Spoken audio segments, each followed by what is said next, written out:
With that, we're going to move to our final presentation of the day. We have obviously run a little bit over time. As often happens here, you guys are really engaged. You love asking a lot of questions, and so we take a little extra time on some of our presentations.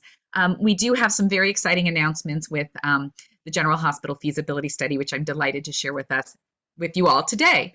But there is much more to come on the General Hospital and West Campus Development Project. So this is once again just one of many additional future presentations we'll be making on this subject. But let me make this announcement first and foremost. After 3 years, the feasibility study was submitted to the Board of Supervisors on Friday, April 29th, 1 week ago today. And it is available on the HICPLA.org website for everyone's review. The study is a thorough review of the threefold county conditions, the technical considerations, and of course the community input that has been such an invaluable and central point of the entire study.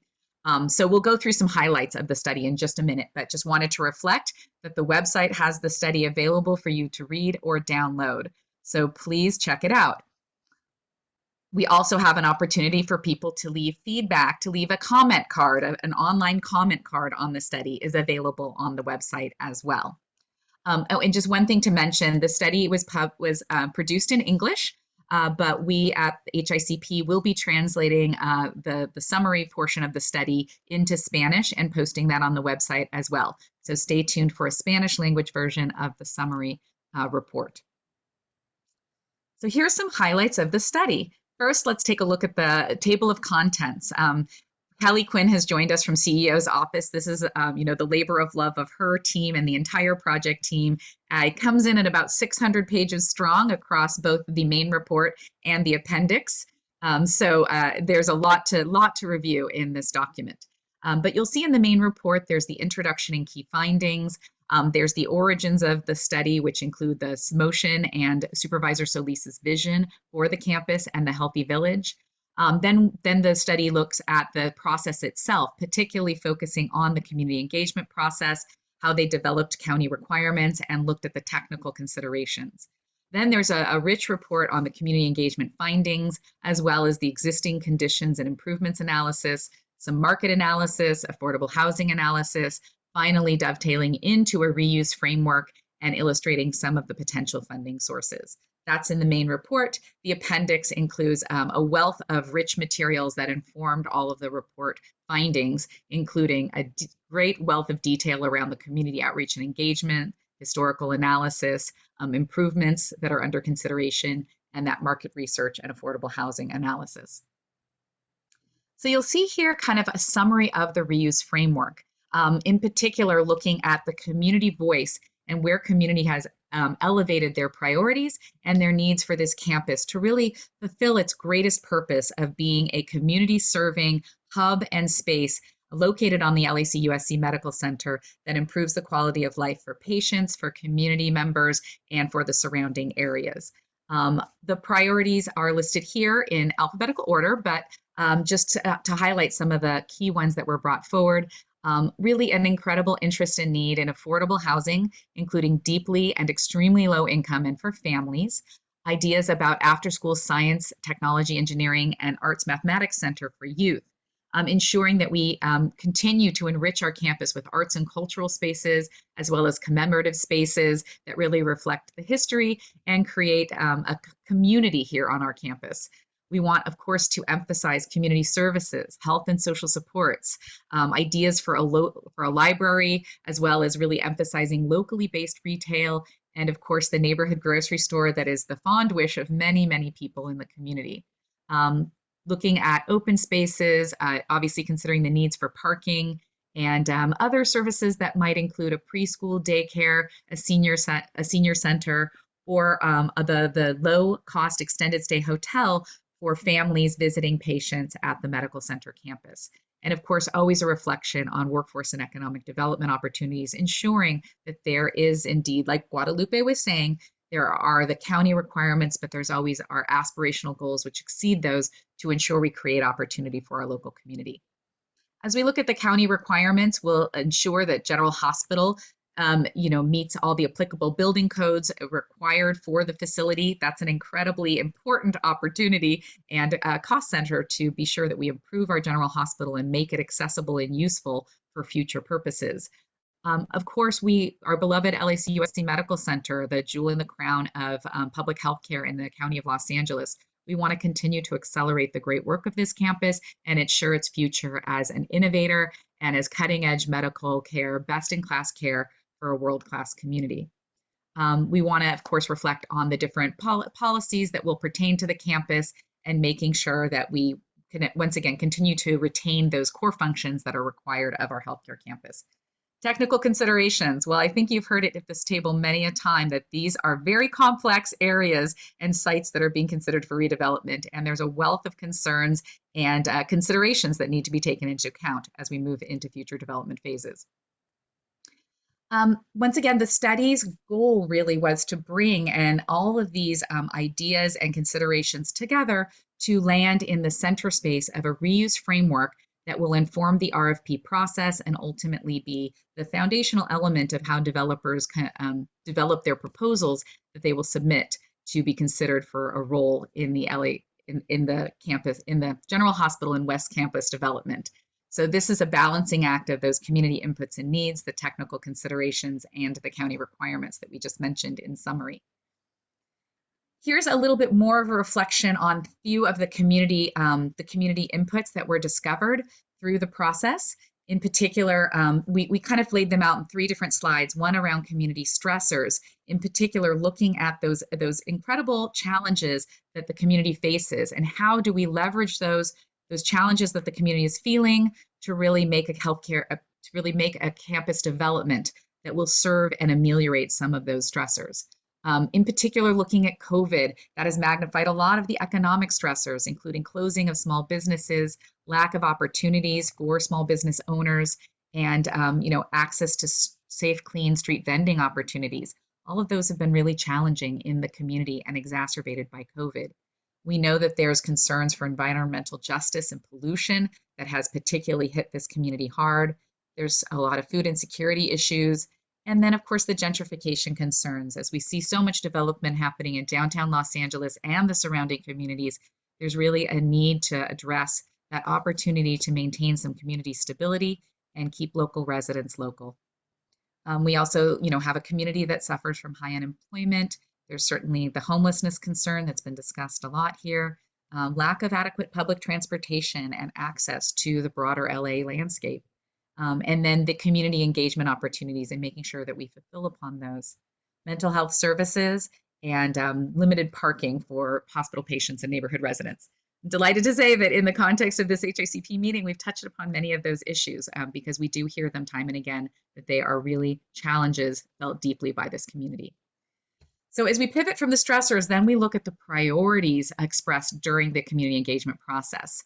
And here you'll see many of them that we've illustrated before, the need for mental health services, the need for affordable housing, ensuring that there is retail small business support for procurement that really emphasizes local businesses, workforce development, as well as the many other considerations that have been brought forward through the community engagement process. And then, of course, that translates into uses. So we have stressors. In response to stressors, we have the priorities the community has uplifted. And now, of course, we have the uses. How might this campus development really respond to those through specified uses? I covered a lot of these in the first slide, so I'm just going to breeze on past so we can get to some of the updates. County requirements, as mentioned, largely retaining the functionality and ensuring the future of our healthcare campus as a public serving medical center.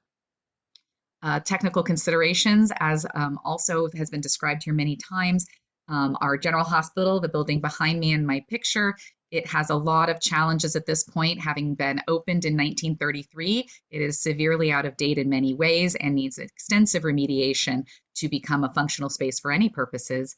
And then West Campus, of course, presents its own unique challenges. It has several aging buildings and structures that will need to be demolished and replaced in order to ensure space for future development on the West Campus.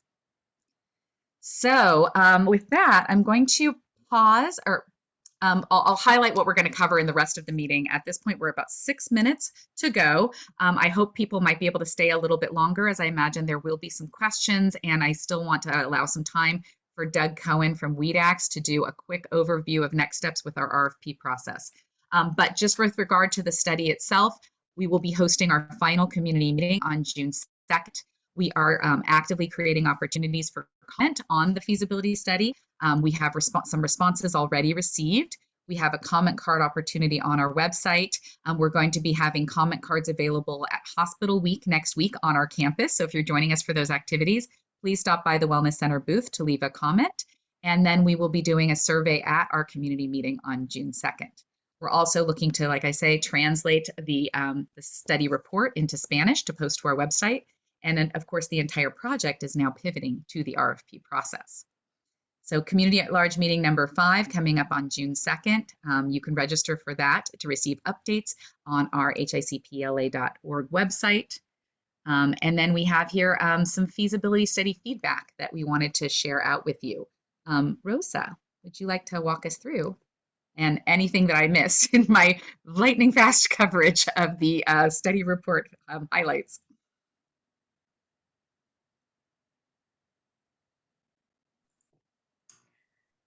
Rosa? Here you are. So just wanted to acknowledge the incredible efforts of our community partners to participate in these processes. And I know we have so many of you that have participated either in a community at large meeting or in a other process within the Health Innovation Community Partnership that can inform a lot of what the feasibility study now holds and will help inform our future efforts as we move forward in the redevelopment of this beautiful campus. We did receive a letter from Eastside Leads prior to the release of the study. And as you all remember and participated in previous meetings, a lot of questions about what was in the feasibility study, how could the feasibility study address some of the challenges that are being faced. And so we appreciate Eastside Leads for bringing to the forefront of discussion what still needs to happen as we move beyond the feasibility study into the future phases. And so the letter was addressed to Supervisor Solis and this Health Innovation Community Partnership and presented to the co-design committee. So members, if any of you would like to share any thoughts, we appreciate that as well. The letter included an acknowledgement of the strong community engagement that has transpired over the past 5 years and acknowledged that the process has yielded a strong relationship with community and acknowledging those community priorities. And one that lessens fears of displacement and harm. And that's a really important aspect of the work that we're doing here in the partnership and with each and every one of you. Also, the desire to continue with a strong framework for community benefits and accountability in the General Hospital feasibility study and in future phases. So just appreciating Eastside Leads for acknowledging that up front and for appreciating the partnership here with the county partners with the supervisor's office. In addition, the letter articulated the desire to keep a consistent and transparent community engagement process between our LA County agencies, our General Hospital reuse consultants, and the Health Innovation Community Partnership to future phases of development for a General Hospital in the West Campus. Setting clear metrics for affordable housing. They uplifted that this needs to meet the need for affordable housing for the lowest income households on the East Side. And I think, as we have heard, there is a clear identification by the feasibility team of the need for services for the lowest income housing. Strengthening existing local and target hire goals. We talked a lot about that in the previous conversation. Through assessment of current goals and by creating youth and adult workforce opportunities regardless of immigration status. So yes, we are really thinking of the diversification of that in this, and we appreciate Isidro and the work of the subcommittee that many of you join so that we can continue to develop those pipelines and have a more robust local and target strategy for everything that we do going forward in development. Also incentivizing affordable rents for retail, small business support, and local procurement, and that being important, as we think about the redevelopment and future opportunities. and then providing low-cost parking and improved access for local transportation. Again, a lot of this, the local transportation hubs, you've seen over the last couple of months be prioritized at the Health Innovation table. But I think what Eastside Leads was really pointing out is the importance of this to be hand in hand, interconnected, right? As we think about future opportunities for a community to have a voice past the feasibility study phase. And I don't want to, sort of uplift more than that without, some of the Eastside Leads leaders being able to share as well. So I don't know if someone from the Eastside Leads team wants to, give a few further comments regarding, right, your aspirations and your hopes and the desire of this letter's impact. Thank you, Rosa. And partners, I know we're almost at time, but I mean, you see it here. It's a great summary of our 4-page letter. For those of you that are joining this great HICP space for the first time, my name is Pamela Agustin. I'm an organizer with the Eastside Leads Coalition. We are a coalition based in Boyle Heights, and we bring together 9 nonprofit organizations from the area, youth and parents as well, tenants, property owners as well. So we are very diverse, but we have been part of this partnership since 2017. So we just feel that, like many of you, obviously 62 of you here today, 61, we are very invested in making sure that this capital project really brings about jobs, economic opportunity, and everything that you see listed. We submitted this letter partly because at the time we just feel still a bit uncertain of what will be the role of the partnership and individual residents in guiding the next phase for the request for proposal. But I know that in looking at the feasibility study, a lot of our concerns were incorporated, but we still have that lingering thought, and this is, to all of the partners here, is how will we specifically be engaged in the process, right? For example, partners, today we heard from the 2 organizations that will be hiring for restorative care village permanent jobs. We'd like to be part, right, as partners that have been part since 2017 in guiding permanent jobs for our residents beyond construction. I know it's possible. That's what this letter says, a lot of possibility. We offer ways in which it could happen. Happy to share it in the chat with everyone to read at your own time. But I don't want to take more time, Rosa, other than appreciate that input was taken into account. Of course, we still have some questions, concerns, but we want to make sure that Q&A happens. So I pass it back to you, Rosa. Thank you so much. And yes, appreciating that this is an identification that more is needed, more dialogue. And I've seen a lot of the department partners be willing to reach back and be at the table here. So thank you everyone for your incredible collective work. We just want to remind everyone there is in the HICP website where you can access the study, there is the comments section there that you can add comments to, and we'll be coalescing those and sharing those back, as Heather mentioned. And there's also a community at large meeting. Heather, do we have a slide on that? Mm-hmm.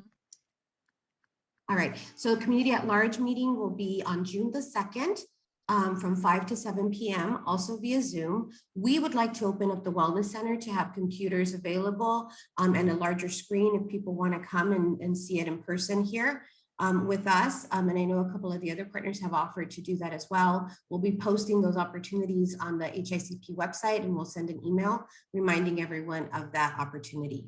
I'm saddened that we still can't have in-person meetings for this work, but we think it's probably the safest approach given some of these numbers that we're seeing right now.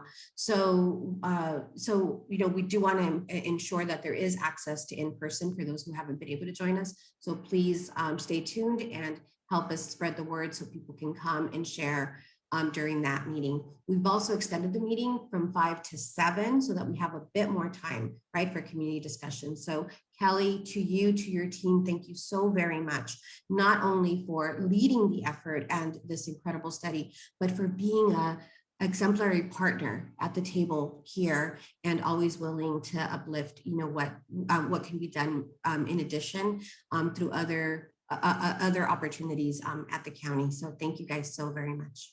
Back to you, Heather. You are very welcome. Thanks, Rosa. Yeah, thanks everyone. So if you have some questions for Kelly, please feel free to throw those in the chat. Otherwise, we'll have additional opportunities in the future. I mean, most of you probably haven't had a chance to review the study yet, but of course, please join us at June 2nd. We'll be doing a nice presentation at that time and have a lot of opportunity for checking in with many people from the study team. So that's a really wonderful opportunity to learn a little bit more about the study. And kind of here's our next speaker, Doug Cohen, who will tell us a little bit about what happens with the study next. So Doug's going to give us some quick updates on the RFP process, which is kind of the subsequent phase of our development project. Doug, welcome. Hi, everybody. Thank you, Heather. Actually, it's kind of we're typically not at the tail end of these meetings, and it's a very thorough presentation on all facets. So again, congratulations to the organizing all this engagement. In front of you right now is a timeline for what is essentially the very first phase of the delivery of this project, and that is the RFP. We will be drafting the RFP. There is a process once the RFP is drafted of posting, actually making ourselves available to the developer community during the time at which they are creating their responses. And then they submit their responses. There's an evaluation process that takes place. And what this represents is that period of time between drafting the RFP and us then going back to the Board of Supervisors with the authority to engage in a series of agreements known as an exclusive negotiating agreement. And then one of the key components with respect to the community's input is once the developer is selected, is what is known as an outreach plan. And so that's what's in front of you right here on this timeline. What the following slides are going to describe is within this timeline, we're trying to do something that quite frankly is a little bit different. And what's happening here is we're attempting to bring in a true participatory role of the community in the selection process of the developer. And if you want to go ahead and advance to the next slide, that'd be great, Heather. Okay, trying to. Sorry. My computer's being a little funny. There we go. There Okay. go. And so, these two questions are there was a series of meetings that we've been to, both the Community Engagement Steering Committee as well as past foundation meetings. And out of that, obviously, came not just the interest of the community, but how well organized the community interest is. And with that, that's a tool in the tool chest that we can use. And so in terms of this first question here, which is a vast summary of many different questions, but the bottom line is how can the community shape the RFP and future phases? And you can do that. And what we're attempting to do is to specifically figure out how that participatory role is. And we're making some pretty good advancements on that. But essentially, the draft has not started yet. When the plan is at this time is when the drafting of the RFP begins. And that's the process by which identifying how to actually present the expectations and the requirements of the county to the developer community upon which they'll be responding. During that drafting period, there will be a period in which there's a rough draft and then it gets finalized. And in between the rough draft and the final approach to finalizing that draft, we're going to hopefully be allowed to have some sort of engagement with the developer community. At that point, it would be fantastic to have members through a sub-panel process of the foundation representing community engagement that would be available for the developer community to both communicate with about the community engagement piece of the RFP. They're going to be very, very interested in that. And then yet also that we're going to be able to take that and glean from that the insights to finalize the draft. That's not something that's typically done. And so that's the first role of participation would be in finalizing the draft. The second area is with respect to the actual RFP itself. There will be major, very significant sections of the RFP process that the developers will address in their individual responses. With respect to the community engagement piece, that in and of itself, that community input, that community outreach component, that will be, in fact, a major section of the RFP.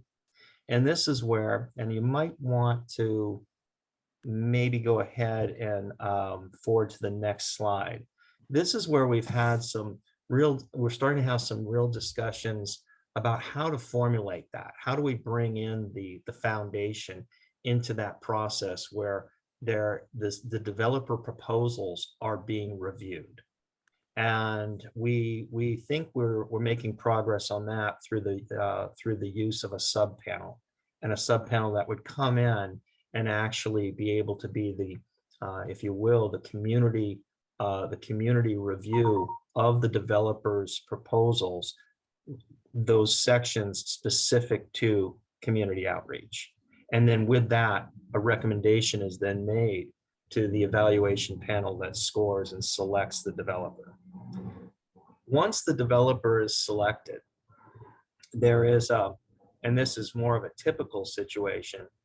Once the developer is selected based on a series of promises, if you will. That's just a gross oversimplification, but that's essentially it.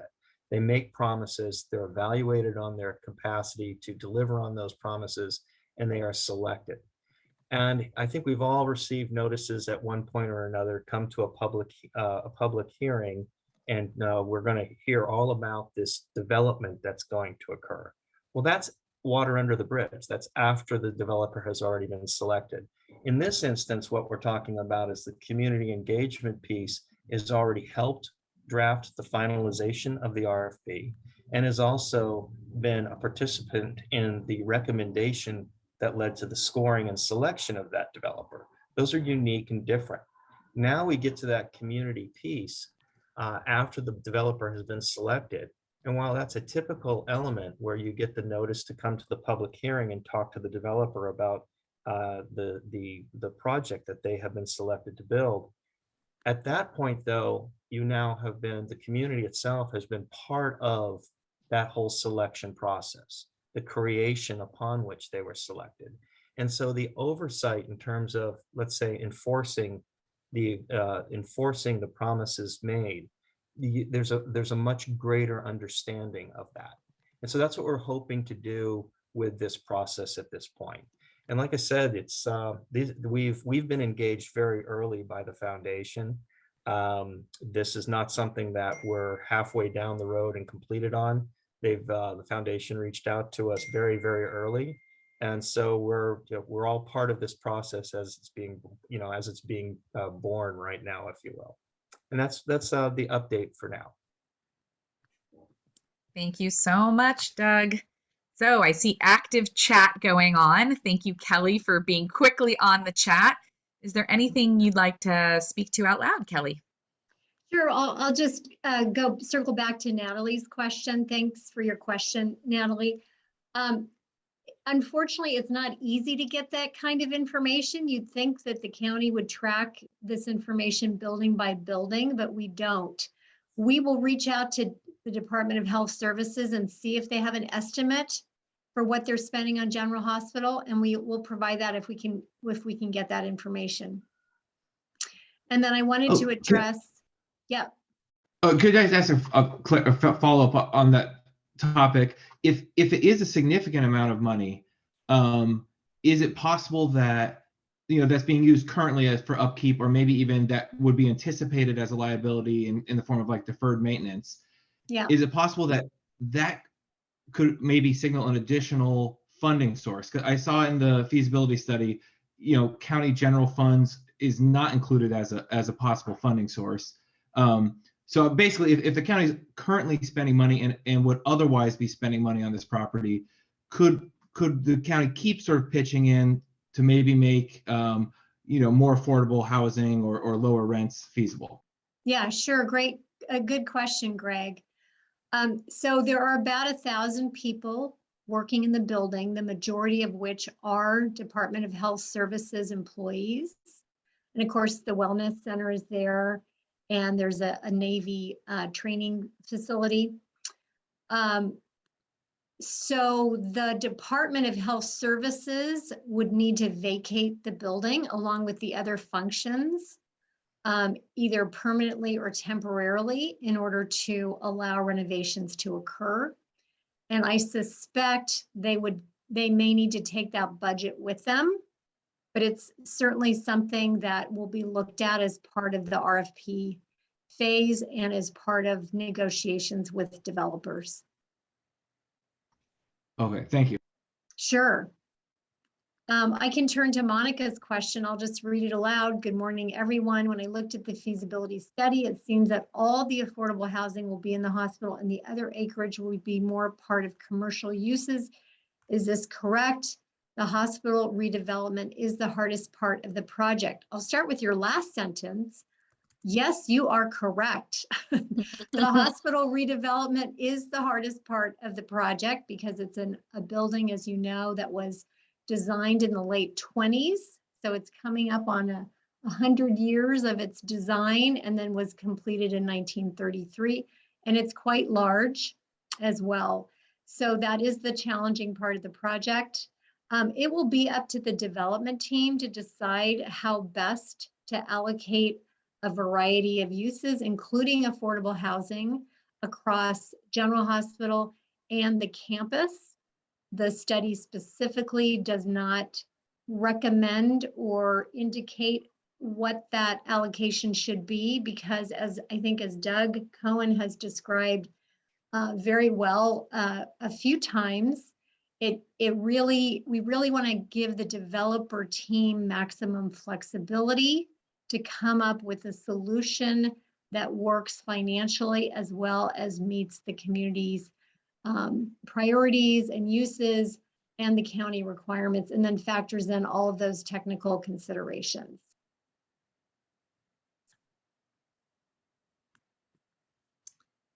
Any other questions? Yeah, any other questions people want to pose? I think we have a few people that have had to leave us, not surprisingly.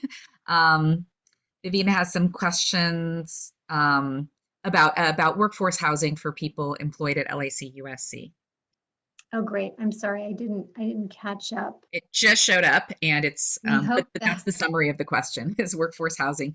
For the people in the middle, like basically, they don't qualify for housing subsidy, but then they need affordable housing for their income. Sure. Again, I think that's all on the table for the development community to consider. The workforce housing, I know, is something the supervisor's office is very interested in. We've also heard from the community that they are very interested in housing for the very lowest income neighbors. So that is all to be sorted out as the development community ponders how best to deliver the project financially and technically to the county. Thank you. And Kelly, I think we're going to say final question. Is the county considering a bond or other financing tool driven by county to help with the funding requirements of the project? Not at this moment. And a bond, as you know, it's just like a mortgage on a property. You pay it back over time. So there would still need to be a dedicated funding source for that bond. If there are low-income housing tax credits included in the financing package, there is a requirement for locally issued bonds that the LACDA, the Los Angeles County Community Development Authority, would need to issue as a kind of a local match. But right now, until we see what comes in through the RFP process, there are no specific discussions in the county about floating a bond. Okay, I said final question, but I was a bit of a liar because there'd be one last question, but this will be our last question.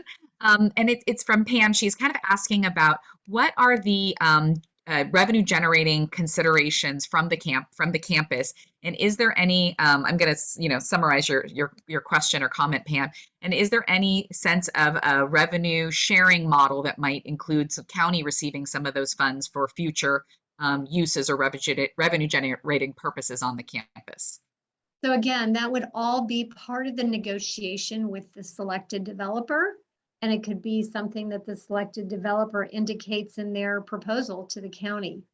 So again, I think, again, when we say leave it open and flexible, that means kind of everything's on the table for discussion and consideration.